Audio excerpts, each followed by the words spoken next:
Comment investir dans l'or? C'est ce qu'on va voir dans cette vidéo. On va voir deux stratégies inédites pour investir dans ce métal précieux. Donc dans un premier temps, on va voir pourquoi investir dans l'or. On va voir que ça peut être très intéressant d'investir dans l'or dans les périodes d'incertitude comme celle qu'on est en train de vivre en ce moment. On va aussi voir quels sont les stocks d'or.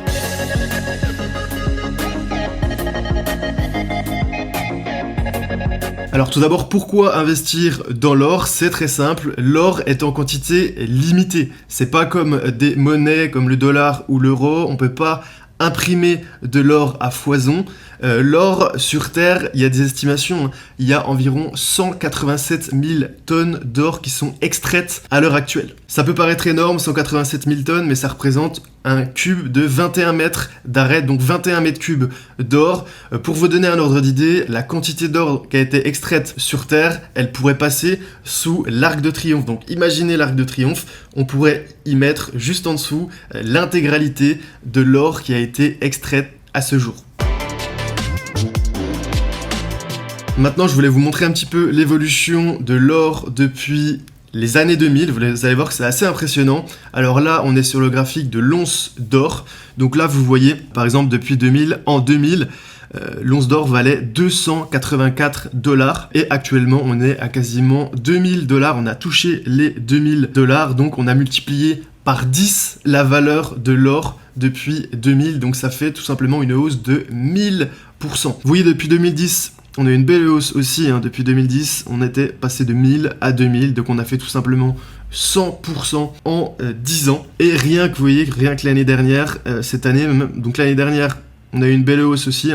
Au début de l'année, on était à 1200, on a fini l'année quasiment à 1500. Et rien que depuis le début de l'année, donc depuis début 2020, vous voyez, on a commencé à 1500, on est déjà à 2000 $, donc ça fait une très belle hausse pour l'or. Vous voyez que c'est très spéculatif, surtout en période de crise comme celle qu'on est en train de traverser actuellement.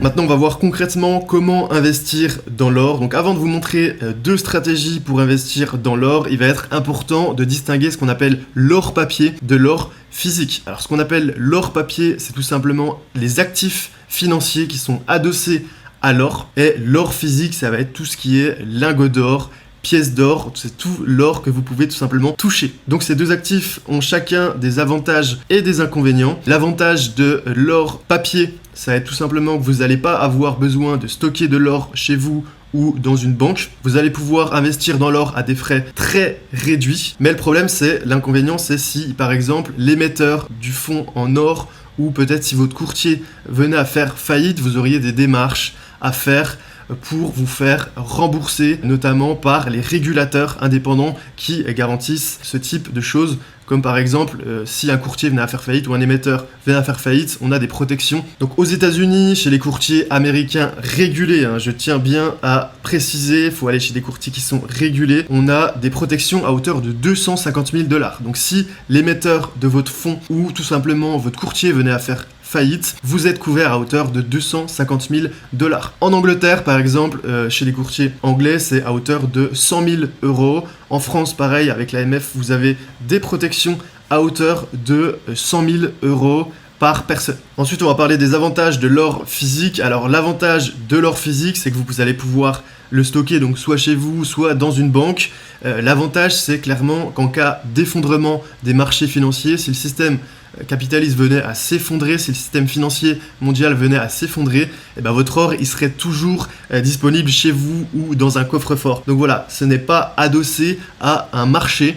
Donc c'est ça qui peut être très intéressant dans l'or physique. D'ailleurs, la plupart des vendeurs d'or proposent justement du stockage gratuit, notamment en Suisse, dans des coffres forts, dans des coffres qui sont totalement indépendants vis-à-vis des marchés financiers ou des institutions financières. Donc ça peut être très intéressant d'avoir de l'or physique.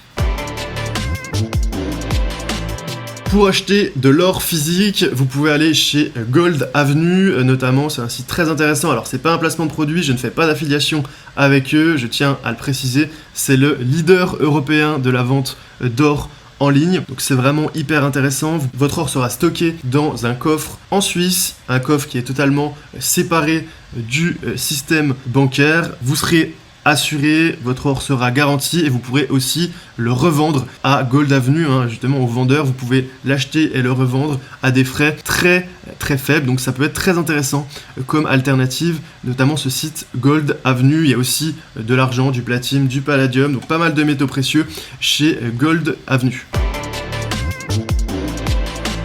Donc voilà pour l'or physique. Pour ce qui est de l'or papier, je vous conseille d'investir dans un ETF, c'est tout simplement un fonds qui va être coté en bourse et qui va vous permettre d'investir et de capitaliser sur la hausse de l'or. Donc voilà, vous avez notamment le numéro 1 en ETF qui est iShares Gold ETF, vous voyez, le ticker c'est CS Gold. Donc c'est un actif que vous pouvez acheter à partir de 180 $.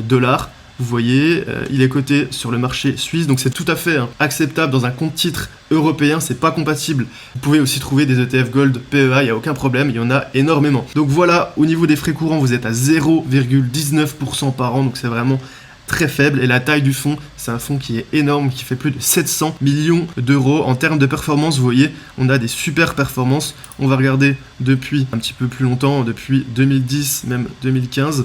Alors vous voyez 2013, on a fait moins 30 en 2013 quand même. Vous voyez par contre à partir de 2014, 13%, moins 2, 12%, moins 1, 3%, on a fait 20% l'année dernière. Et on est quasiment aussi à 20% depuis le début de l'année. Donc voilà, très intéressant cet ETF CSGOLD. Voilà, j'espère que vous en savez un petit peu plus sur l'or, que vous comprenez bien maintenant la distinction entre l'or physique et l'or papier. Alors, c'est pas des stratégies qui sont à opposer, ça peut être totalement complémentaire d'avoir un petit peu d'or physique, un petit peu d'or papier pour les avantages et les inconvénients que j'ai énoncés juste avant. Autre chose, si vous êtes intéressé par le trading, en ce moment, j'offre une formation qui normalement vaut 99 €. Cette formation, elle s'appelle Nasdaq Trading, Day Trading sur l'indice le plus volatile au monde, dans laquelle vous allez apprendre une stratégie avancée de trading pour gagner un complément de revenus. Donc voilà, cliquez sur le lien dans la description pour l'obtenir gratuitement. Elle devrait devenir payante d'ici quelques temps. Voilà, merci à tous et à bientôt pour une prochaine vidéo.